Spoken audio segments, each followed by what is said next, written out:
Eosinophilic esophagitis. Definition.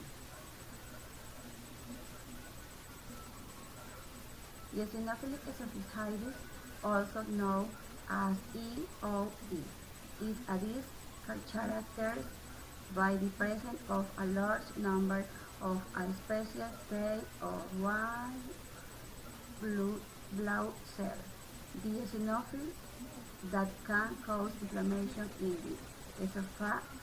This inflammation can lead to stifling of narrowing of the esophagus, which can lead to difficulty slowing dysphagia of food getting stored in the esophagus. Reflux of stomach acid content into the esophagus can also cause eosinophilitis as well as inflammation in the esophagus. I'm going to start the discussion of eosinophilic esophagitis with an actual case. This is a 26-year-old man who presents with intermittent dysphagia to solids only since the age of 15. He has had 2 past episodes of food impaction. He denies heartburn. He has no acid regurgitation and no past ingestion of any corrosive agent. You obtain an X-ray and it shows this rippled esophagus, as well as I can describe it, with a narrow caliber. And those ripples are created by subtle esophageal rings.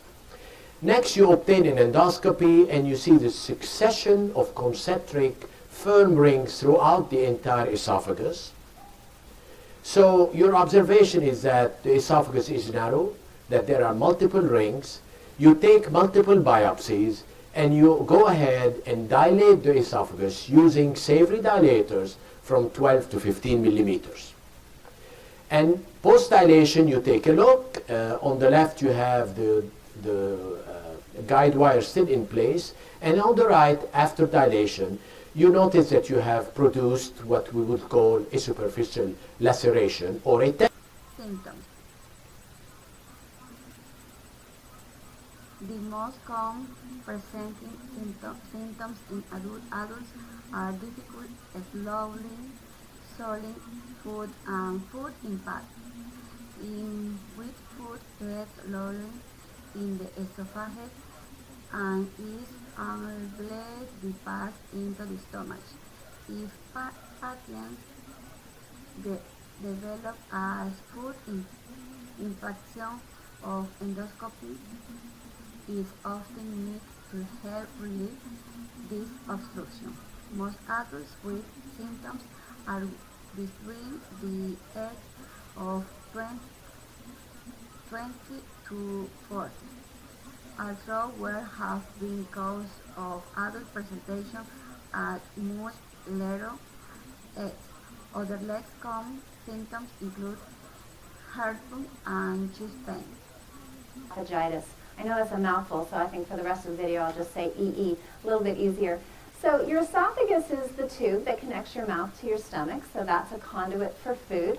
And eosinophils are a type of white blood cell that gets produced in abundance when there's an allergic type reaction.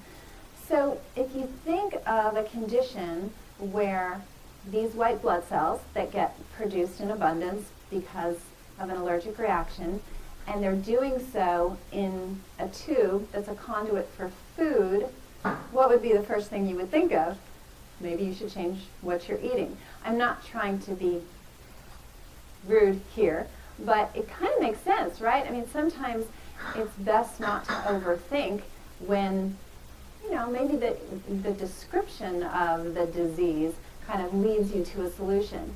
Yet, the standard treatment for EE, which by the way is found in children and adults, and its incidence has really dramatically increased over the last 20 years, the treatment is, one, drugs. What they do is they give somebody a proton pump inhibitor. That's just a drug that is also given to people with stomach ulcers, and it really diminishes the acid in the stomach. So that's one treatment. And then the other thing that happens to the esophagus in these patients is that it starts to get hardened and actually gets strictures, so it gets narrowed.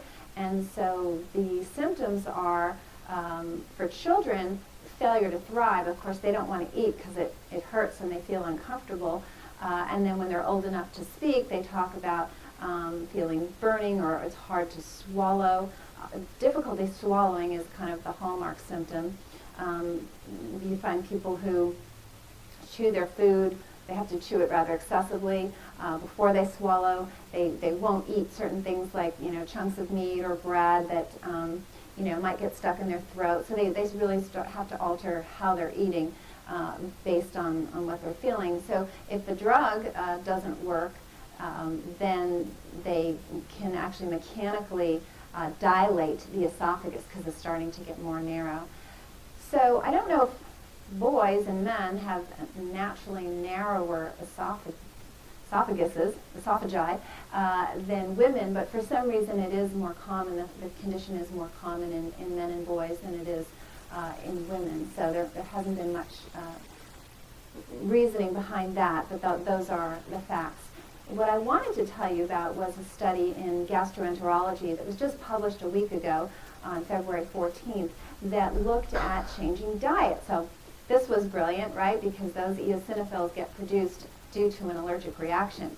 And it's not that this is the first study showing that maybe you should do something with the diet, but this one had such great results that hopefully it will really impact the community and impact you if you have the problem, or if you know somebody with the problem. And once again, this can start in infants, and makes us wonder, with the increased incidence over the past 20 years, and with our diets getting worse and worse over the past 20 years, if there isn't some correlation with that. Diagnosis.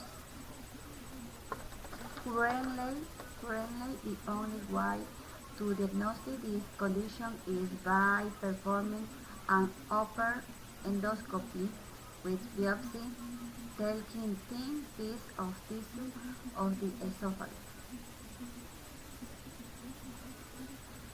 Cause. Currently, the cause of EOE in adults has not been clear identity.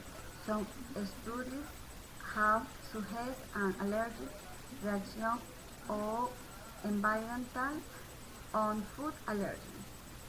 There might also be a genetic cause that might lead to EOE or E in some patients. Recent study has identified an increase in a gene coding for a protein called exotaxin 3 in patients with EOE. Further support that there might be a genetic line is that some adults have a family history of allergy disorders and a family history of EOE.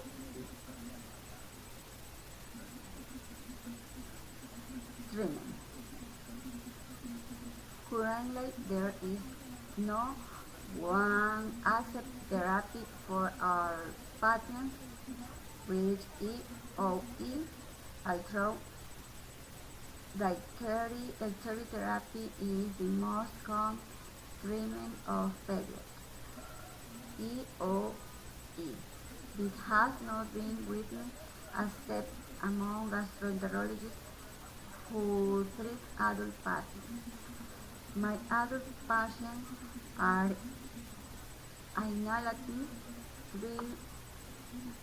treated with acid blocking medication to rule on her.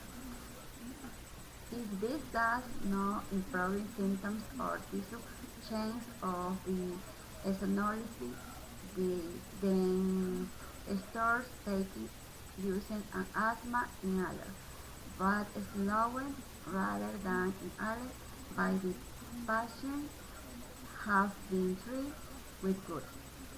Although limited results, these treatments tend to be well tolerated.